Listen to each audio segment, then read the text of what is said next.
Hi everyone, today we're going to be working on the installation of the 5th gen 4Runner full replacement rear bumper. So we're going to get started here showing you where all the hardware is and what you need to start with first. The first thing we did do was remove the factory spare. So that's already been taken out. Just use your toolkit that comes with the vehicle to remove the spare. And the next thing you want to do after dropping that down, we're going to go inside the fender well and start removing all of these clips, or screws and clips. There's a 10mm socket for these screws, just a flathead screwdriver to get under and pop the clip up. There's one inside here, and we've got to go down where the mud flap is, plastic clip, and there's a screw all the way back here and up there as well. As we come along the bottom, we've got a screw here, inside that hole, right there, and across the bottom. We're going to remove this one here, and then the same thing on this side as the other. The screws along the bottom and up in this hole here, and you'll want to come up into the fender well and remove all of those as well. So that's all the hardware along the bottom. We're going to start removing those first.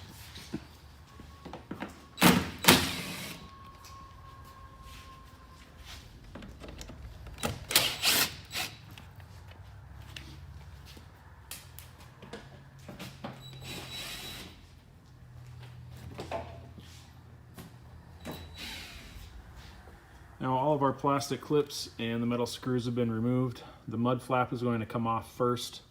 It'll just fall right off of there. Now once all of those are removed, you want to come around to the back, and we have to take out the rest of these screws. One up top here, all of these along the bottom of the hatch, and up to the corner, another one here. And we also need to remove this plastic cover. You just use a flathead screwdriver, get in behind it, and it should be able to just pop it up and it'll come out of there.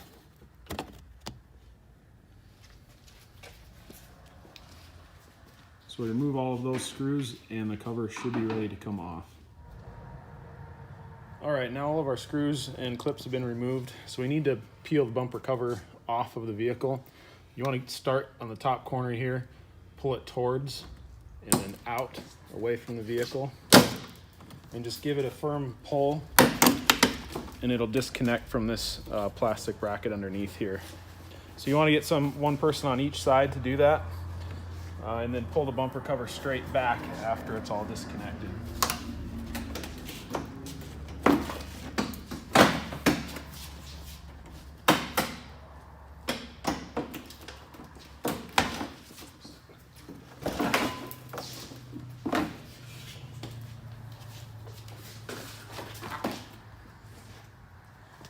And then you'll want to pull this little styrofoam piece off of here first.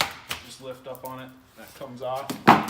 Hey guys, so we've got a new 2022 4Runner in the shop, and we've noticed quite a few updates. So we wanted to add a little clip to this install video, just showing you guys what's different on, I believe it started in 2020. There was a couple little updates on the back of the 4Runner, and now in 2022 they have blind spot monitors on some premium packages. So we need to show you guys which items you need to remove in order to get the bumper put on properly. So we're going to start with these blind spot monitors.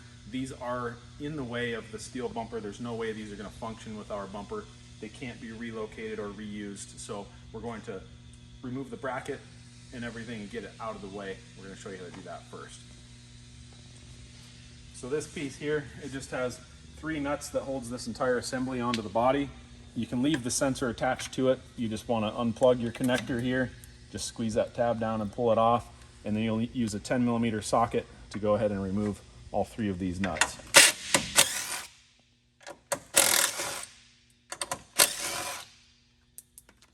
So this entire portion can be set aside. We won't be using that for anything.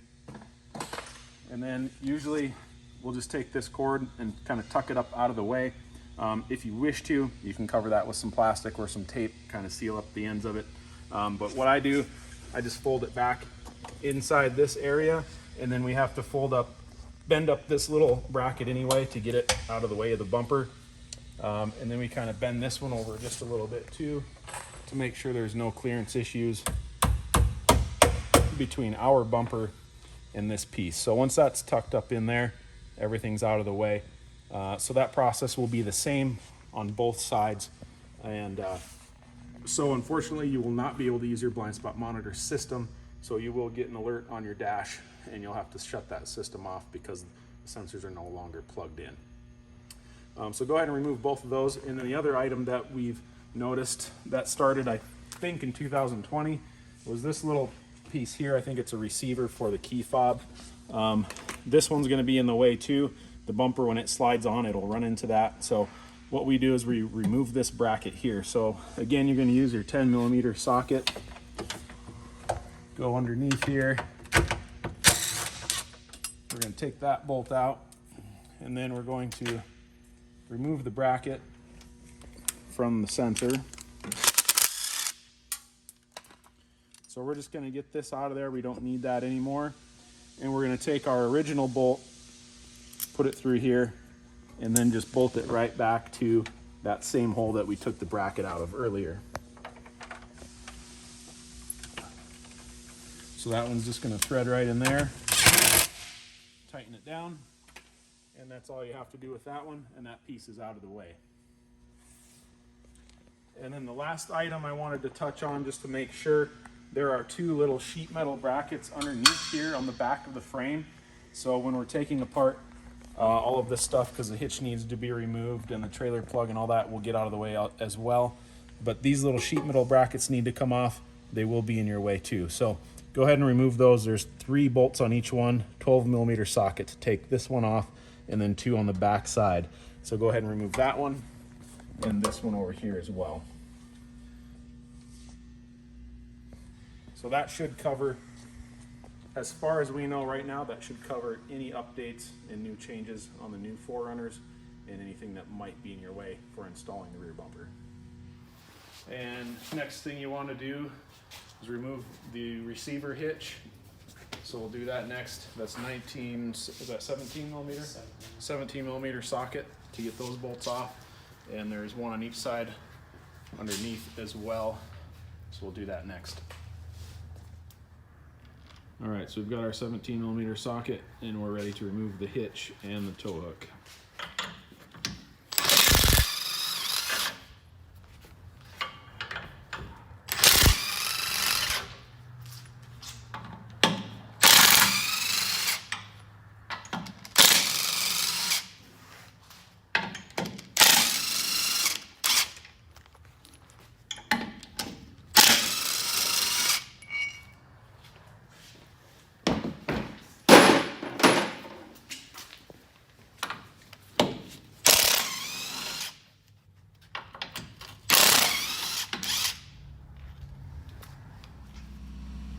So the next parts we need to remove will be the trailer hitch bracket and these small sheet metal pieces along the inside of the frame here.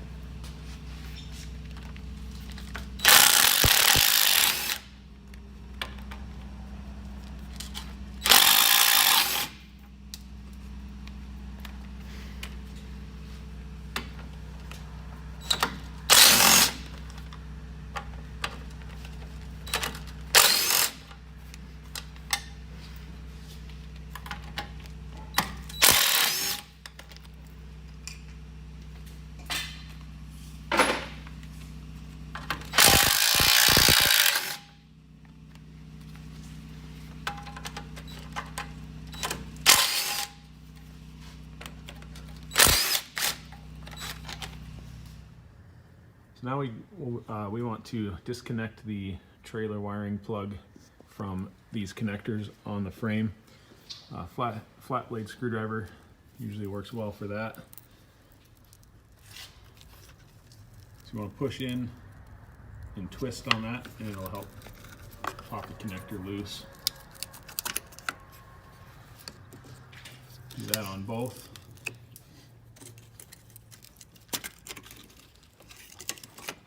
And then we need to remove the entire piece from the frame.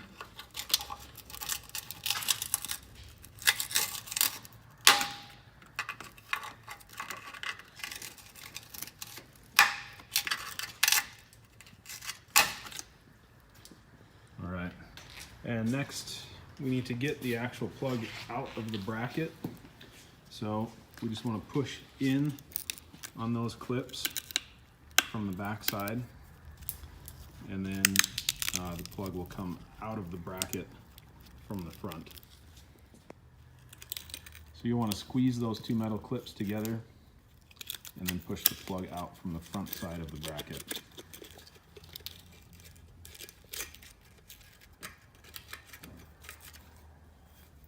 The metal bracket will not be reused. The trailer plug you just want to set aside for now. The last little detail you might want to do while you're under the vehicle right now is the chain for the spare tire carrier. This portion, sometimes you can just kind of bundle it up and zip tie it to the frame if you want to retain the functionality of that, if you plan to use it again eventually. Or you can actually use a cutoff wheel or like a bolt cutter and cut the link on the chain, and then wind the unit down, and this entire piece will come out, and then it won't be loose and flopping around underneath the vehicle. So the next thing we want to do is bend these little brackets down to make clearance to put the bumper on. So right now we're at a measurement of 3 inches to the seal from the top of this bracket. We want to end up at 4.5 inches, so these need to go down 1.5 inches. So I'm just going to use a small sledgehammer, give it a few good hits, and it'll bend down.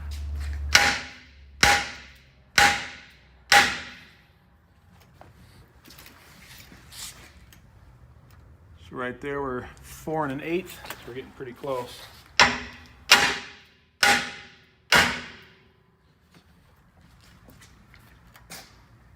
All right, so we're very close to 4.5 inches right there. That'll work. You want to do that on both sides.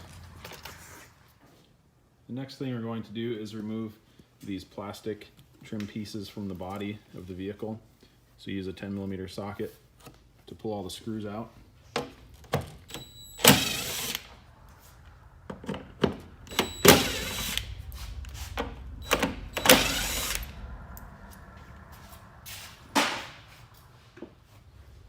Once your screws are removed, there's square plastic clips behind each screw hole and in between that are all connected into the body that hold the piece on. If you're worried about scratching the paint, you'll want to use like a trim removal tool. It's just like a plastic pry bar. This one we're going to be painting black underneath here, so we're going to use a regular little pry bar. Well, you want to start by pulling this piece out first, and then stick your pry bar underneath and pop it loose.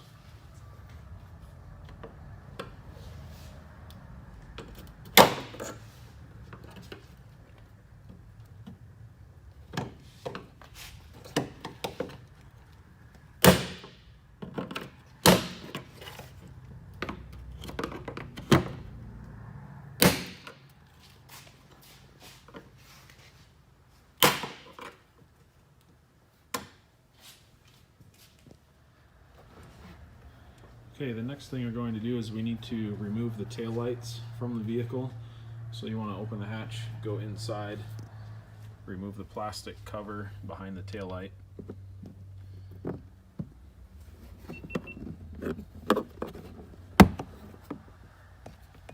There's going to be 2 10mm nuts on those mounting studs there. Remove those. Also disconnect the wiring from the tail light.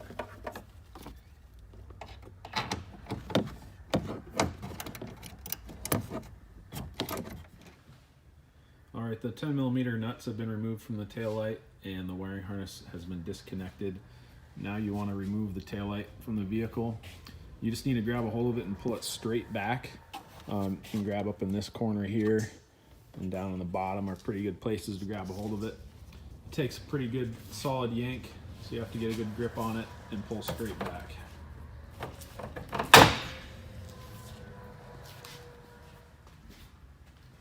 So the tail lights have now been removed.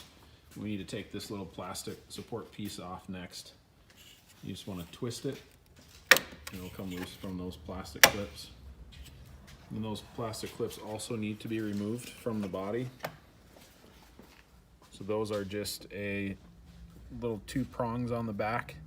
squeeze them together and push the clip out from the back of the vehicle.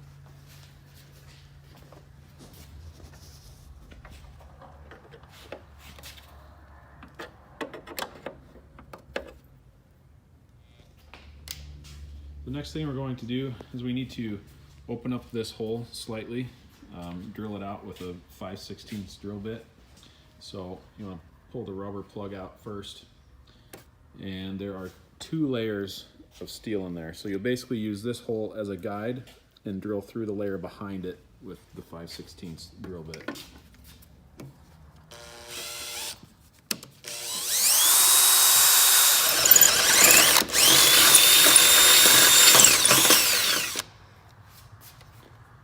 Alright, so we went all the way through. Again, that's one, you use this existing hole just as a guide, and then there's 2 layers of steel behind that you need to drill through. Okay, so the next thing, we need to clearance a couple more body parts a little bit here. So there's this small sheet metal bracket down here, just needs to be bent up to make clearance for the bumper. That one moves pretty easy. You can just do that by hand. So push that one up and out of the way. Next thing we want to do, this is not required. You do not have to do this. Most people choose to do it just for larger tires and more clearance, but again, do not have to do it. Our bumper is made, it cuts back pretty far back here to make clearance for large tires. So this whole body portion, we're going to bend it in to fold it in and get it away from the tires. So we're just using sledgehammer again for that, and we're just kind of working my way up and down across here to slowly get it to fold in and make clearance for the tire.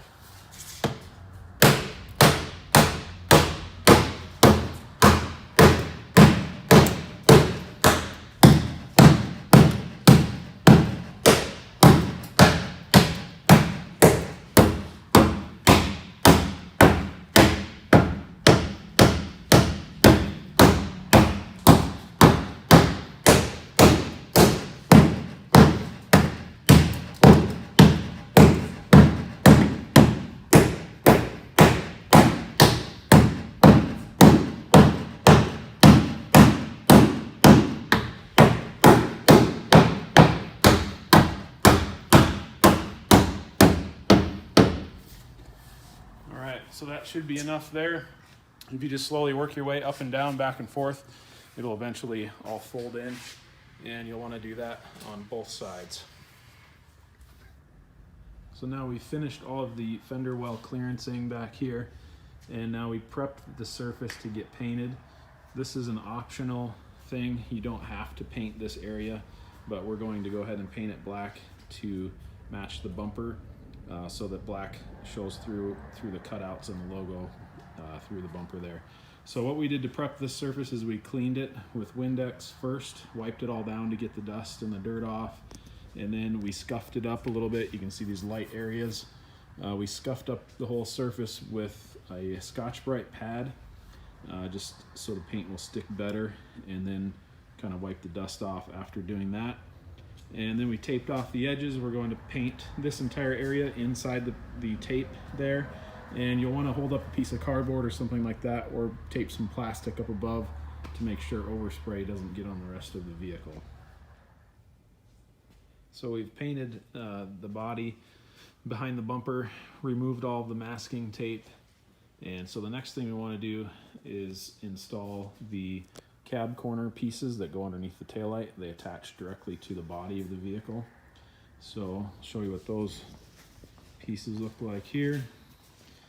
We've got the driver side and passenger side here. Hardware that comes with it is going to be all 5/16. These are 5/16 by 3/4 button head bolts, 5/16 by 1.5 regular bolts, flange nuts, regular nuts, lock washers, and flat washers. So the first thing we want to do is take the 5/16 by 3/4 button head bolt, and we're going to install it from the back here through. It's going to go in from the taillight hole in the back here through that hole.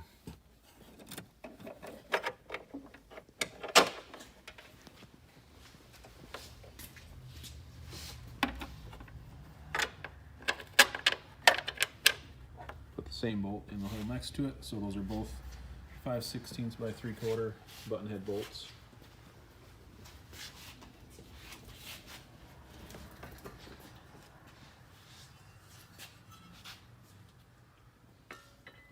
Now you want to line up the cab corner with the two top holes and hold it in place while you install flat washer and, or is it just lock? Flange nut? Yeah, flat washer and flange nut on each bolt.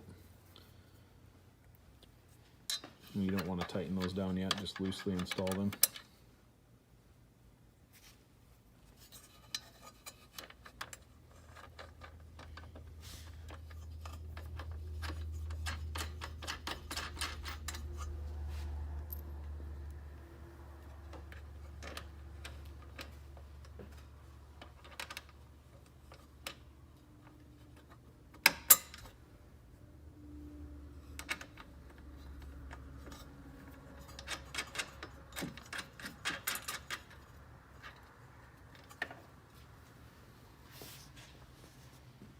Next we'll install a 5/16 by 1.5 bolt with flat washer into the bottom hole.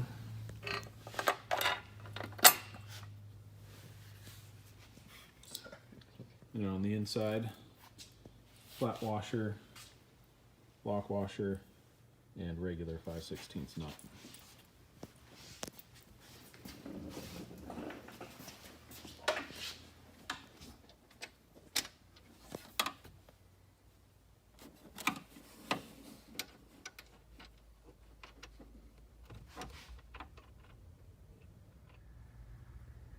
You can see the 5/16 nut, flat washer, and lock washer down there. And so all the hardware is loosely installed there now. Next thing you want to do is adjust this piece so that it follows the body lines evenly. So every one of these fits just a little bit differently.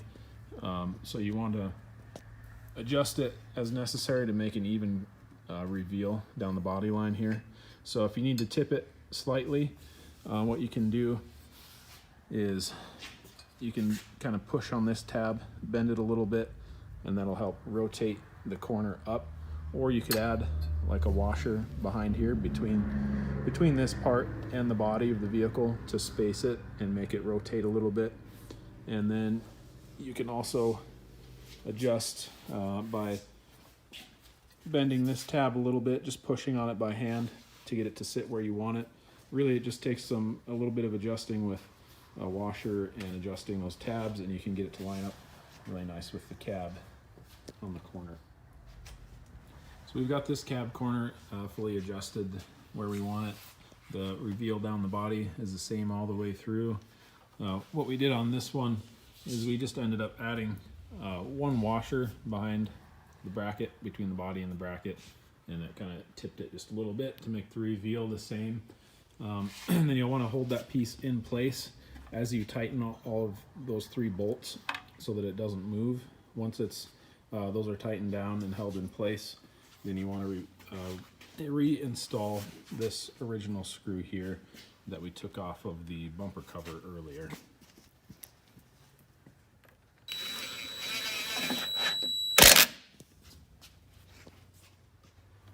Okay, we've got our cab corners fully installed and we're ready to put the taillight back in. So you want to make sure that you line up the mounting studs with the holes, and then the most important thing is to make sure that the taillight actually clips in to this plastic piece here.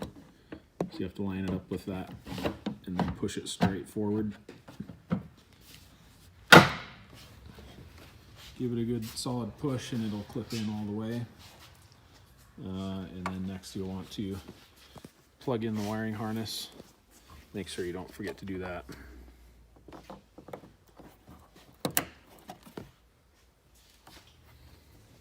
Also, the 2 10mm nuts need to go back on the mounting studs.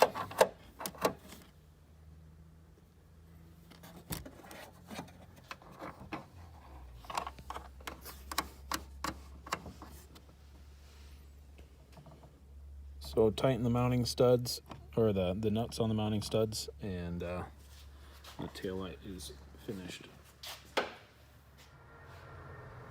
we've got the taillights reinstalled back onto the 4Runner, and now we're ready to install the bumper onto the vehicle.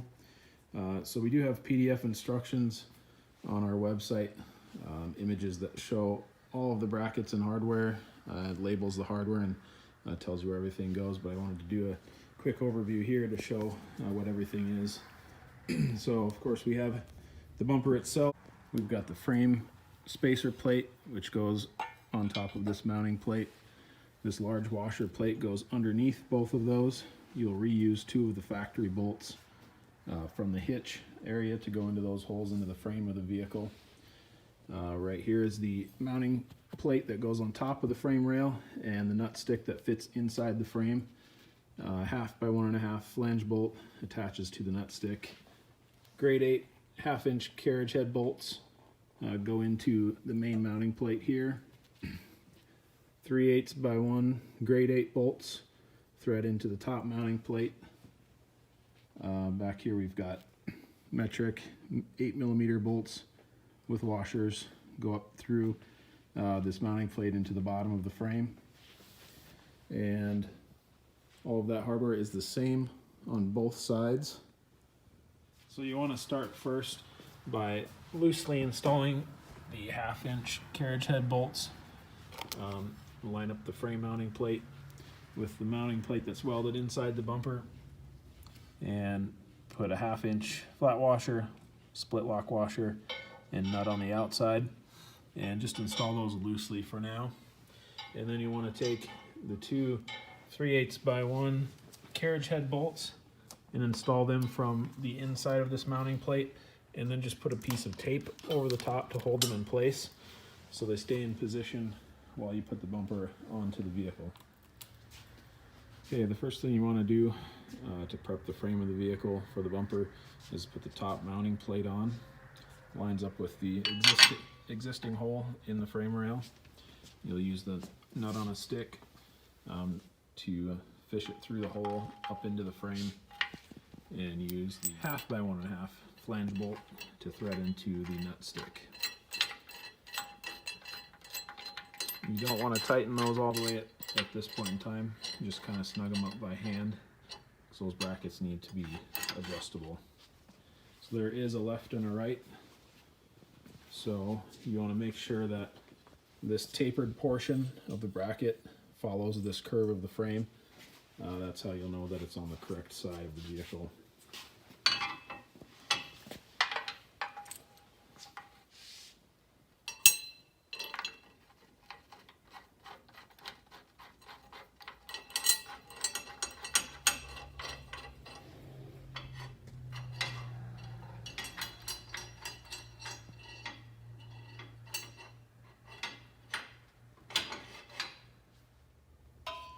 So the next thing we need to do is get the tailpipe out of the way.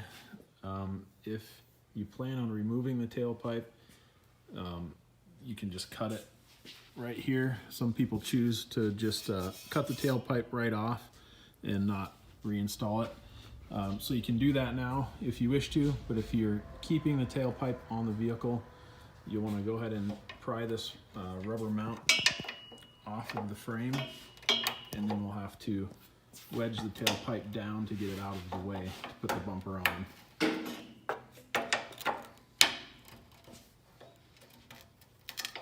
So we did spray a little bit of lubricant on the top there to help the rubber slide off a little easier. So now that the rubber mount has been pulled off of the frame, we want to just find something to jam in between the tailpipe and the frame to hold the tailpipe down away from the frame of the vehicle and give some space for the bumper to slide on in position.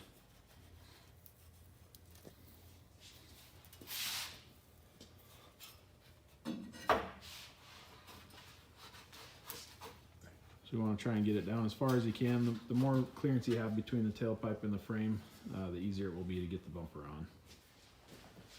So we ended up wedging a 2x4 between the frame and the tailpipe to hold the tailpipe down. Next thing you'll want to do is take your 8mm bolts and see if you can thread them into these holes easily. A lot of times dirt and road crud and stuff gets built up in there. If you can't thread the bolts in easily, you'll want to use a 8x1.25 thread tap to clean out the holes and prep those for the bolts to go in. So we're about ready to put the bumper onto the 4Runner, but first, if you have reverse lights that you want to install into the bumper, you'll want to do that before the bumper goes on. So what we send with the bumper, we have these cutouts that we put in the bumper will fit multiple lights, Rigid Industries, Baja Designs, and Extreme LED. So there's multiple bolt patterns in there, and depending on which light you're using, we send different trim rings to go behind the light and between the bumper and the light, just to cover the edge of the hole, depending on which light you're using. So the trim rings with the 4 holes, those are for Baja Designs. The rings with the 2 holes are for Extreme LED. And if you're running rigid lights, you won't need any trim rings at all. You can install them directly into the bumper. So you'll want to put your trim ring on the back of the light and then install the entire light and the trim ring into the bumper. All right, so now our reverse lights have been installed into the bumper. Just show you real quick, this wire here for the reverse light, we routed it through this bottom opening in the inside support of the bumper. So route your wire through there, that's where you'll want it to go once the bumper goes on the vehicle. So some things to note as you're putting the rear bumper on the 4Runner, you'll need a couple people to help you lift it on, and just go slowly and carefully. Try not to scrape the bumper against the vehicle and scratch the paint. The main thing to watch for though is that we want to get this mounting bracket needs to fit in between the frame and the exhaust. If you haven't cut your exhaust and you're keeping the tailpipe, you'll need to get someone underneath to kind of pull down on the exhaust and guide that mounting bracket in between these 2 pieces here as you put the bumper on. As you're sliding the bumper into position, make sure that these brackets stay that direction and that they don't get pushed this way and get pinched between the bumper and the frame. They need to stay here and fit underneath the top piece of the bumper. So we're going to pick up the bumper now and show you how to guide it all onto the vehicle.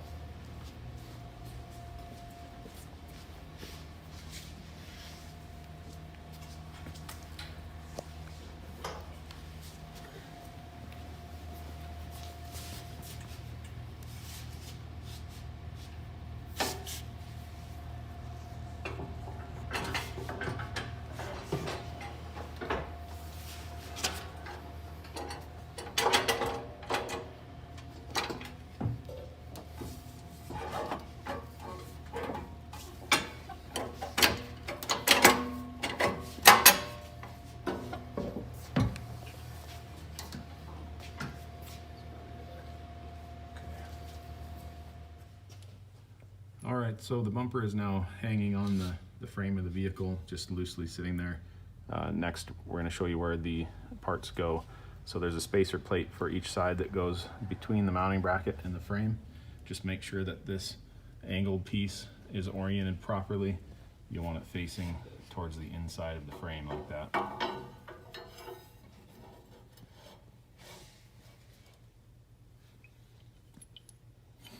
And then we've got a large washer, metal washer that goes, the factory bolts go through the washer, and then you'll push the mounting bracket and the spacer up into place and start threading in those 2 bolts.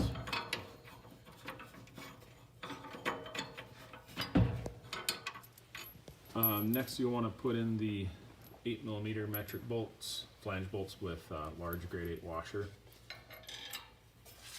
So there's 3 of those total. And again, we're not tightening these all the way. We're basically just kind of loosely starting them in the holes.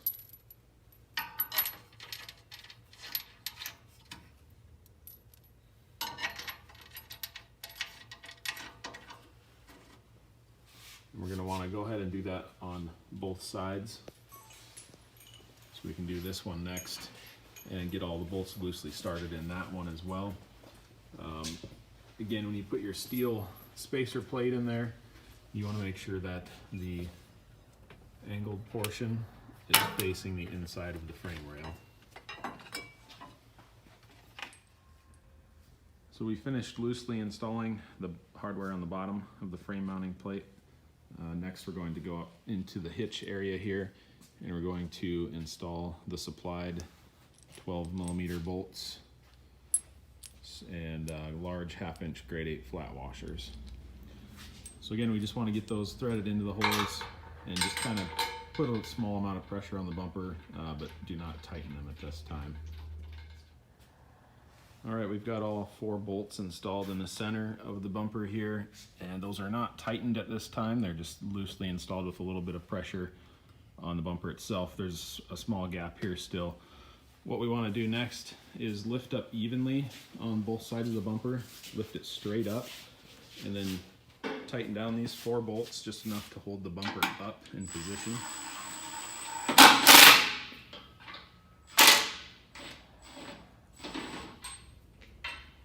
Can we go that way? Too much. Back a little. Right there.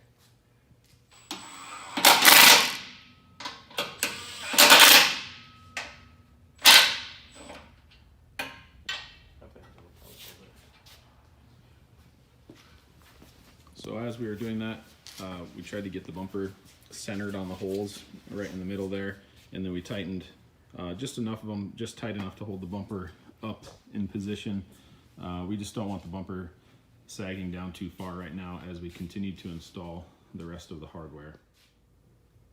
The bumper is now being held in place by the bolts in the center that we just installed, and we're now back underneath the vehicle, and we want to get these top plates lined up that we installed on the top of the frame earlier before putting the bumper on.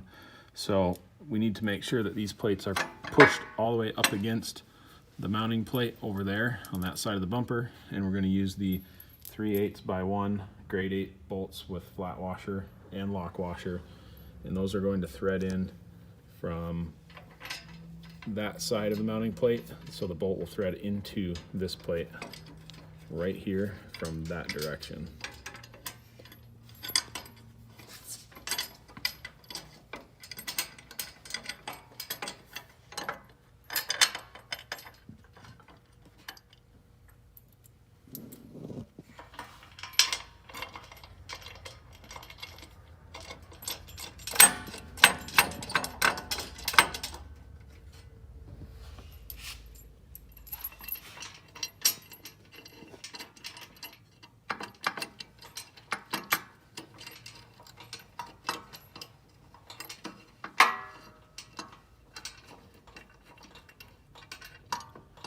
So again, for this hardware, we just want to loosely install those bolts right now.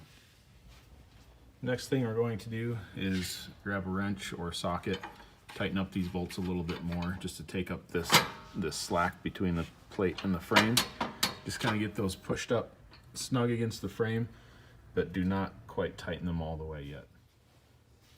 All of the hardware along the bottom of the bumper has been snugly installed now.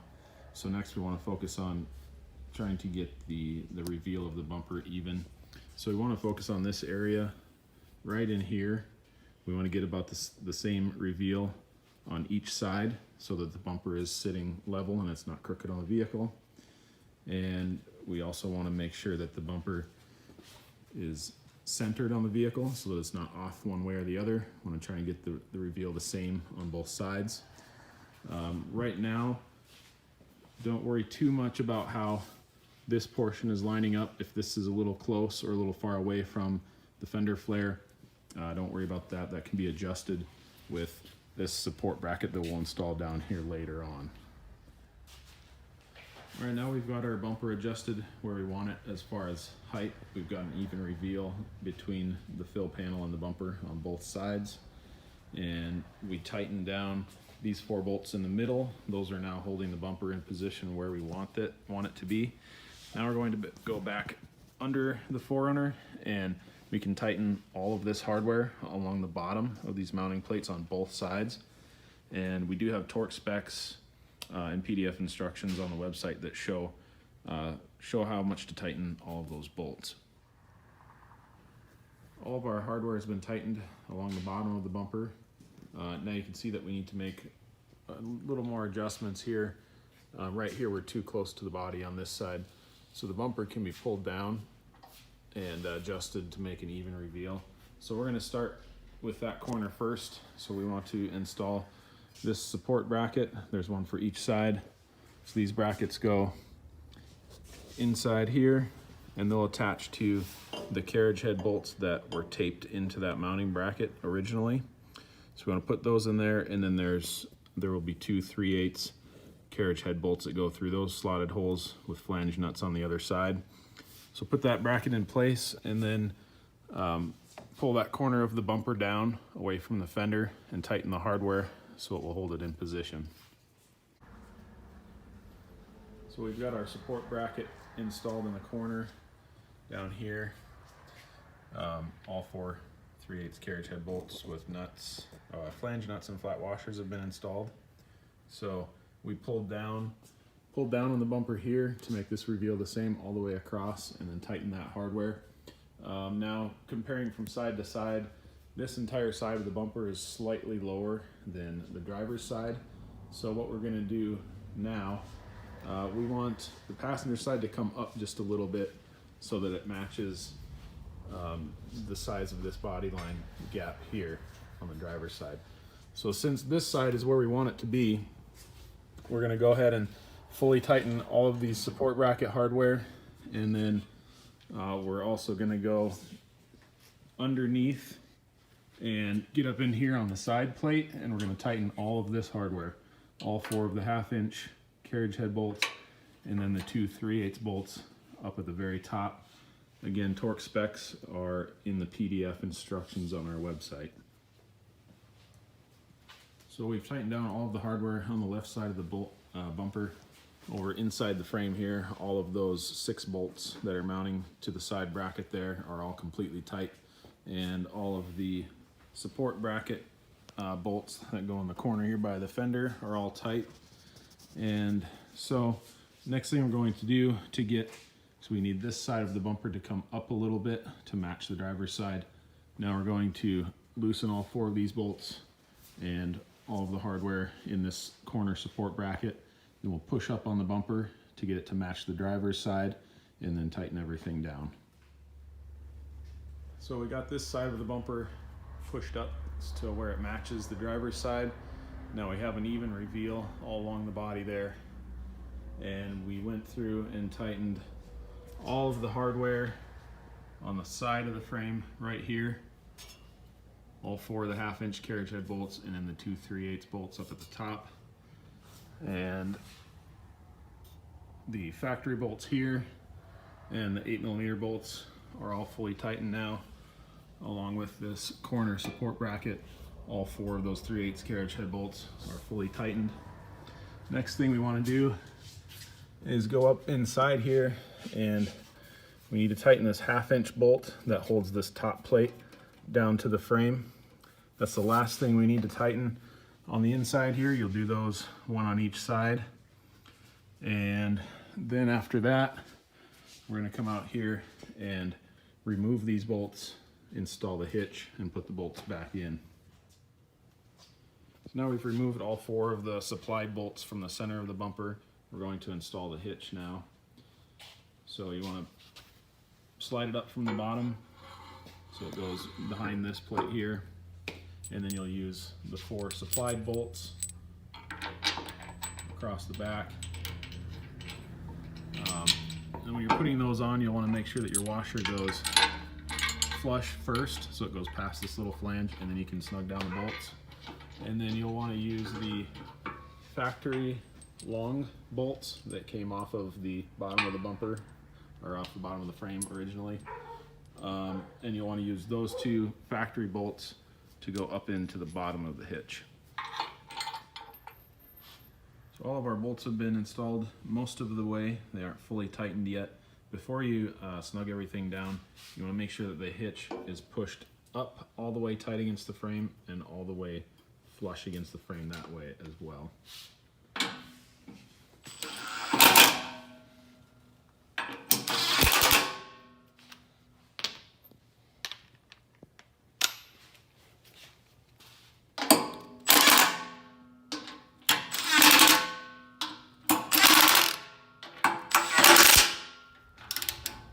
once you get all your bolts tightened down, you want to be sure that you torque those bolts for the hitch, and those are rated at 90 foot-pounds. So our hitch is now fully installed. Bolts are all torqued down. Now you want to install the hitch cover, and those you use the supplied quarter inch button head bolts, and you want to make sure that you get all of those bolts started in the holes before tightening any of them down, just to be sure that none of them have to get jammed into the hole crooked or anything like that. It makes it a lot easier to start them first.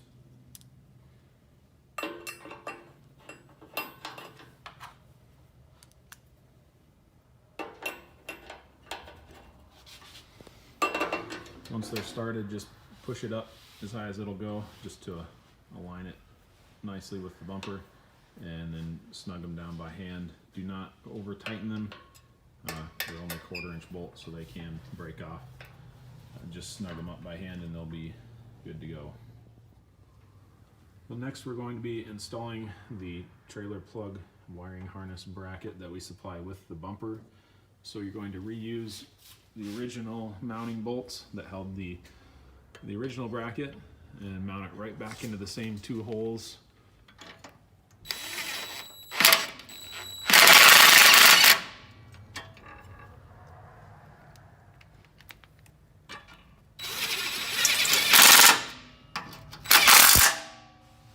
So basically what that does is moves the plug up higher so it's not hanging down and getting hung up on things.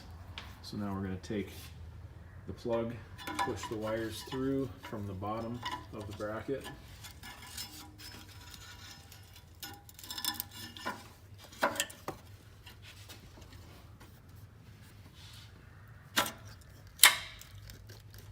Just push it through all the way, and the metal clips will clip in and attach it from the back. And then, of course, don't forget to plug in your connectors again. So if you're installing a rear bumper that doesn't have any swing out gates or anything, the deck lid cover just kind of fills the gap between the vehicle and the rear bumper. So you want to install this edge trim first that we send with. It's in the hardware pack. You just kind of start at one end, push it on, and work your way down. So once that's installed, go ahead and align the fill plate with the original holes where the plastic bumper was attached. And we're going to use the supplied 6mm screws with flat washer, and we're going to go ahead and install those loosely first. You want to get all of them started all the way across and adjust the fill plate as needed, and then snug down the screws after that. So we've got the deck lid all completely installed there. And so that's the final component of the actual bumper itself if you are not installing swing arms. If you installed extra reverse lights, you're going to want to wire those, and you can either take power from the factory reverse light from the wires back inside here so that the light turns on when you put the vehicle in reverse, or you can install a wiring harness and run the switch and power all the way up to the dash, and you can turn them on independently. And the last thing that you'll want to do after wiring the reverse lights is you just need to reconnect the rubber piece here that attaches your tailpipe. If you're retaining the tailpipe there, you'll want to make sure that that gets connected if you're keeping the tailpipe. So that's everything there. That includes the installation for just the rear bumper itself. If you are installing swing outs, that'll be next after all of this is complete. Alright, so now we've moved on to installing swing outs for the rear bumper. So the first thing we want to do is prepare all the bearings to go into the swing out. So the bearings that come with the bumper are not greased. We want to make sure that we pack all these bearings with grease. You can do that by hand. Just make sure that you get a bunch of the grease squished into the bearings inside there. You'll also want to grease these spring-loaded pins. Make sure that you kind of fill in this little area with grease here so that they function easily inside the cylinder. And then you can also go inside the swing arm itself here and add some grease around the bearing race, and you know, you can leave quite a bit of extra in there so that there's a good amount inside after the bearings are installed. And for that, we're just using just a general purpose grease here, nothing special. Really just a good general purpose waterproof grease works fine for that. Our bearings have all been packed with grease. Now we want to install the sleeves into the bearings. Just make sure that the tapered portion of the bearing is to the small side of the sleeve, and then each pivot gets 2 of those. So you put the sleeve with the bearing into one side, and then you can install the seal after that. So what we use, you just kind of want to push the rubber portion of the seal over the metal sleeve, and then we have a piece of tubing that we use to hit the seal into the swing out. So that piece of tubing, you want to make sure that it rides right on the steel portion of the seal so that you're not damaging the seal when you install it. So we just tap on that with a hammer and push the seal into place. So as you're driving the seal into the swing out, you'll need something to hold the arm in place while you tap on that tube, or sometimes a really large socket works well too if you don't have a piece of tubing. So you'll want to drive the seal in evenly, make sure that it doesn't get crooked in there, and we want to just go flush with this surface. You don't need to install the seal any deeper than that. So that side is done. Now we're going to go to the other side. Again, install the bearing with the tapered portion in first, and then press your seal into place. Okay, so the bearings and seals have been completely installed into the swing arm. Next thing we're going to do is install it onto the bumper. So you just slide it straight into the bracket, align the top hole first, get the bolt started, and then line it up with the welded nut on the bottom. Drop it down a little bit. And it should go in. Sometimes you have to give the bolt just a little tap to get it all the way down into the threads and to get started. But yeah, it's just tightening it by hand is fine for now, just enough to hold the swing out in place. So our swing arm bolts are completely installed. That's a large 3/4 inch bolt there. So you want to tighten those down just enough to where it puts just a little bit of resistance on the gate when you move it, so it doesn't move easily. You just want it to kind of have some resistance there, but not be too tight to where you can actually feel the bearings when you're pivoting the gate.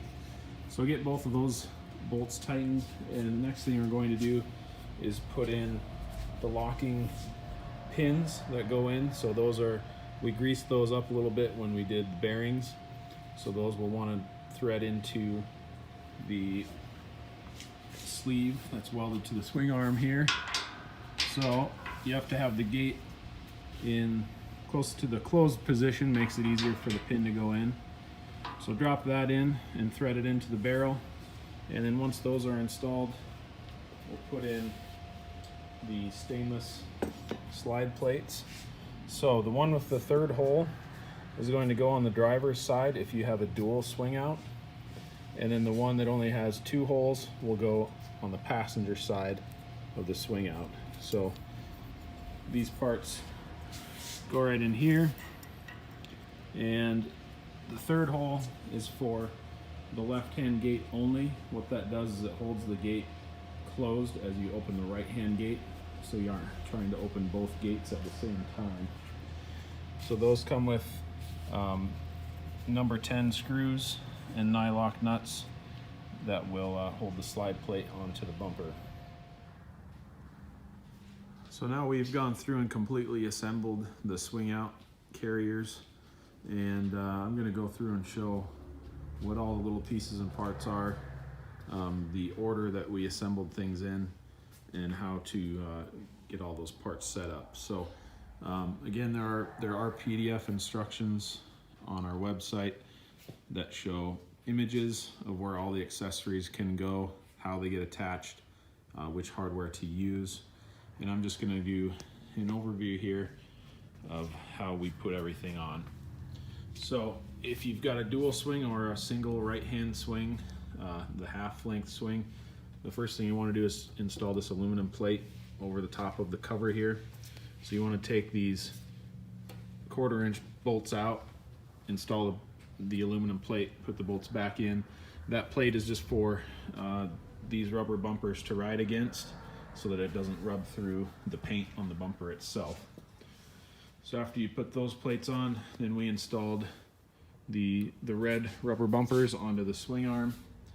These are 1/4 inch by 5/8 button head bolts, and we also installed the aluminum plate on this side as well, all at the same time using those same 1/4 by 5/8 button head bolts. Same thing on the right hand swing. Put the same rubber bumpers on the back side, and then the compression latch on the front with 1/4 by 3/4 button head bolts running through the latch into the rubber bumpers. The next thing that we put on were the the assist struts that help open the swing arm. So the easiest way to put those in is to make sure that the swing arm is open. It's in the fully open position so that you don't have to try to compress the strut as you're bolting it in. So open the swing arm all the way and then install your strut. You want to install it just as it's shown here, with the body of the strut towards the swing gate and the shaft portion attaching to the bumper. And those take 5/16 nut and flat washer. So we did it the same on both sides, and those will get assembled the same whether you have the half right hand swing or a full length single swing. So the next part that we installed, again, this is a dual swing that we're working on. So we installed the upper latch here. That's the 90-degree latch. So that one gets installed using 1/4 inch, 1/4 by half button head bolts with nylock nuts and flat washer on the back. So you want to leave that loose at first so that you can adjust it and line it up with the left-hand gate. So on the left-hand gate, it gets the catch for the latch installed. These are number 10 screws with flat washer, nylock nut on the bottom. Next, there's 2 more aluminum pads that get installed on the left-hand gate. One small one here and the taller one up here. Use the number 10 screw with flat washer and nylock nut on the back. And on the right hand gate, we installed the small black rubber bumpers, 2 on the top, 1 below the latch. Those use a number 10 screw with the Phillips head and flat washer, nylock nut on the other side. The next item that we installed onto the right hand swing gate was the camp table. So you'll install the large black plastic spacer on the right hand side with 5/16 by 1 1/4 bolt, and on the left side also a nylock flat washer and nylock nut on that side. The left side gets the skinny black plastic washer in between the table and the bracket with a 5/16 by 1 bolt with flat washer, nylock nut. Up here is the cables that hold the camp table in place when it's open. So those get 1/4 inch bolt, 1/4 by 3/4 with nylock nut, flat washers on each side. Those, you don't want to tighten the bolt all the way. You want to tighten them just enough to keep the cable from being loose in there, but so that it can still pivot when you go open and close the table itself. The left-hand cable, both of them go on the outside. It mounts the same direction or the same orientation. The right-hand cable is the same as the left hand on the bottom, but at the top you have to rotate the cable and put it in as shown so that this portion of the cable doesn't rub on this part of the swing gate when you close it. So the next part also is the small black rubber bumpers go up top for the camp table. Those get a number 10 screw that threads directly in. There's no nut or anything on the back side. The screw will thread directly into the swing gate. And also the plastic T-handle which holds the gate or holds the camp table in the closed position. The next part we installed on the right hand gate is the tire carrier. So this piece can bolt on in a couple different locations. You can adjust it a little bit up and down if you would like to, and left to right as well. So we have an extra row of bolts here that the carrier can move over closer to the outside if you would like it to. So these are all 3/8 by 1 carriage head bolts. And the last item that's optional is the ham antenna bracket. This is an accessory that can attach to this hole here. A regular CB antenna can bolt directly into that hole. If you're running ham bracket, you'll need a larger 3/4 inch hole. So this bolts through here using 3/8 by 1 carriage head bolt and flat washer and flange nut. Now moving back to the left hand gate, what we have shown here is the vertical high lift mount is here, and then we've got the Maxtrax Rotopax bracket here. The accessories can kind of be switched around on the left hand gate here. You can also run a dual can carrier on that side. You can go with or without the high lift mount. Those are all optional ways that you can set it up. So this one here, we also have the reverse camera mount bolted in here. This only goes in one spot, those two holes there. Use a 5/16 by 3/4 carriage head bolt to install that. The high lift mount, if you're running dual can carrier or the Maxtrax Rotopax bracket, you want to make sure that this high lift is mounted all the way over to this right side as close as we have it here, so there's enough space in between to get Maxtrax off while the high lift is in place. So these brackets are attached with 3/8 by 1 carriage head bolts here, and then we install 3/8 by 2 carriage head bolt here with large flat washer, smaller flat washer, then the 3/8 flange bolt. All of that holds the actual carriage bolt onto the bracket itself, and then you tighten this 3/8 nut, jam it against that one so nothing comes loose, and then you can put your high lift into place and then install the wing nut to hold the high lift onto the high lift mount. There is also this 3/8 stud on the bottom of the high lift bracket. You do not have to install a wing nut or any hardware onto that. It's mostly just to locate the high lift at the bottom. There's a hole in the high lift jack that will fit over that, and it helps the jack keep from sliding out at the bottom. We do not send any hardware for that, but you can choose to put a wing nut on there as well if you'd like to lock it down a little tighter.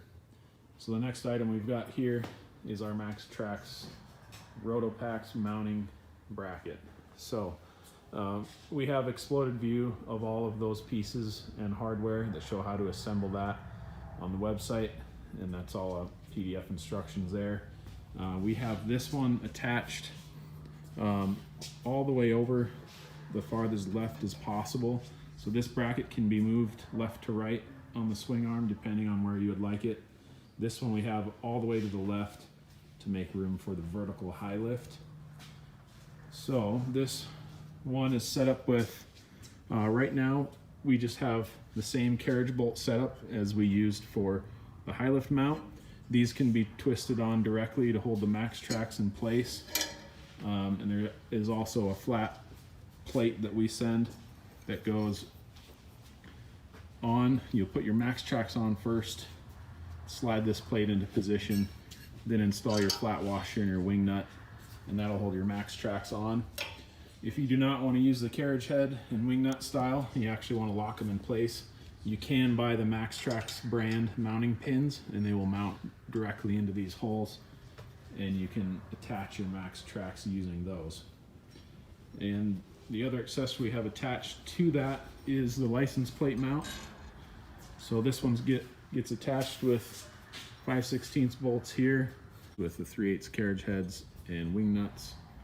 We do provide a light that mounts into this bracket here, and then you just have to run the ground wire and a power wire to make your license plate light work when you turn on your driving lights. This Rotopax Maxtrax mount can also be used on the single full-length swing. It can be mounted right in the same location. If you're using a horizontal mounted high lift on the single full-length swing, you may have to move the Rotopax bracket up one set of holes so that you have enough clearance from the Maxtrax, between the Maxtrax and the horizontal high lift. Also, if you decided not to get this Rotopax Maxtrax mount, you can still attach Rotopax directly to the swing arm. So the 2 and 3 gallon size Rotopax will bolt flat right onto the swing arm. There is a bolt pattern. You can see 2 of the holes here, and there's 2 on this side. So we have the pattern of the 4 holes that you can adjust using the actual Rotopax brand mount. You can bolt it directly to the swing arm and then attach your 2 or 3 gallon Rotopax and stack them on that mount. If you decide that you would like to mount your license plate on the right hand swing, or if you're not using the Rotopax mount, then you'll need to mount your license plate on the right hand swing. So you'll take this supplied bracket, and this one gets attached. You just slide it over the spare tire mounting studs first, and then you'll install your spare tire, and then once the spare tire is on, you will take this bracket and attach it to this one using the same wing nuts that are holding that bracket to the Rotopax mount. Now we're going to give you a quick rundown of the actual function of the dual swings, how to open and close them, and how to operate the latches.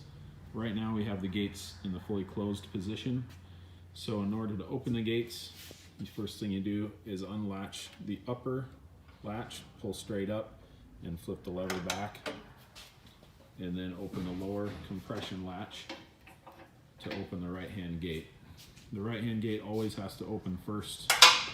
It'll lock into place with the spring-loaded locking pin. So it'll automatically go into the first hole. When you open the gate, try to control the swing of the gate. You don't want to just let it fly open on its own, or it can damage the locking pin. So help the gate open slowly and let it gently lock into position. If you'd like the gate to be open farther, it does have one more position. Pull up on the pin and let it lock into the second spot on its own. Next, to open the left-hand gate, the first thing you'll need to do is pull up on this pin. That one automatically locks and holds it in the closed position. Lift up on the pin, let the gate open. Gently, the strut will assist in pushing the gate open. And then this one also does have the second open position if you would like it to go farther. So to close the dual swing gates, you'll want to start with the left-hand gate. So you want to make sure that you lift up on the locking pin fully, make sure it is completely disengaged from the hole, and make sure that it's held up all the way across both holes so that it doesn't get caught while you're closing the gate. When you get to the closed position, the locking pin will drop in and hold the gate for you. Then you'll want to do the same thing on the right hand gate. Lift up on the pin, hold it up past both locking holes. Make sure your upper latch is open all the way, and you'll want to use the lower latch first. So lock the compression latch in place, and then do the upper 90-degree latch. So we've gone over the function of the dual swing, how to open and close the gates. The half-length right-hand swing is basically just from here over. You won't have the upper latch. The lower latch will function exactly the same as what this one is here. The single full-length swing has the same compression latch. It's just all the way over to the right side. So otherwise it functions the same, has the same locking pins on the pivot side. So everything you'll be able to learn from this video, how to use a single swing as well. A couple of details we just wanted to show you as far as adjustment is concerned for the latches themselves. It's important to have even pressure on all of the rubber bumpers behind the latches, and it's important that this latch lines up well with the upper catch. So this latch here, there are slotted holes to adjust the latch slightly, and then you'll also want to, when you adjust the tension on this upper latch, you want a firm amount of pressure, but you don't want to have to over tighten it and really push hard to clamp that latch down.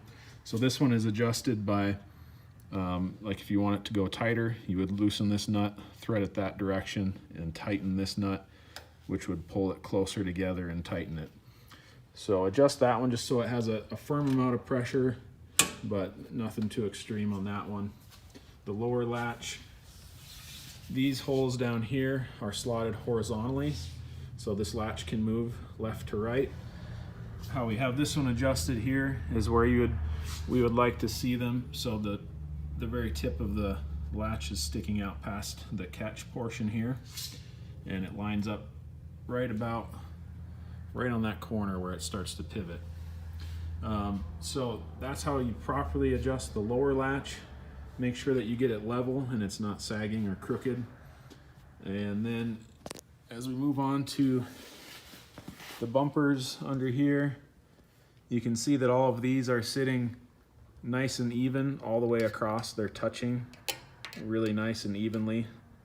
If you end up having one or two bumpers that maybe have a slight gap right in here between the aluminum pad and the bumper itself, you can install a washer back here between the bumper and the swing gate mounting plate there to take up any space that you might have here. Just a washer or two on a couple of those bumpers to get them adjusted properly will help keep the gate solid and wiggle free. So you can do that on any one of these bumpers, whether it be on the left-hand gate here or the right-hand gate here. Also, the small black rubber bumpers along the top, these ones can also be adjusted with a washer in between the bumper itself and this overlapping panel. So you can see here that we've got these rubber bumpers are all touching the aluminum plate very evenly. So you want to make sure that that is the case top to bottom and adjust with a few washers if necessary. Okay, so we've got all of our wiring done, all of the hardware installed, all of the accessory brackets installed on the swing arms. At this point, your rear bumper should be completely fully installed and everything's finished. You just want to do a double check, make sure all of your hardware is tight, all of your torque specs are correct for the major bolts and components, and also don't forget to wire backup lights, license plate lights, little details like that. And that completes the install of the 5th Gen 4Runner rear bumper.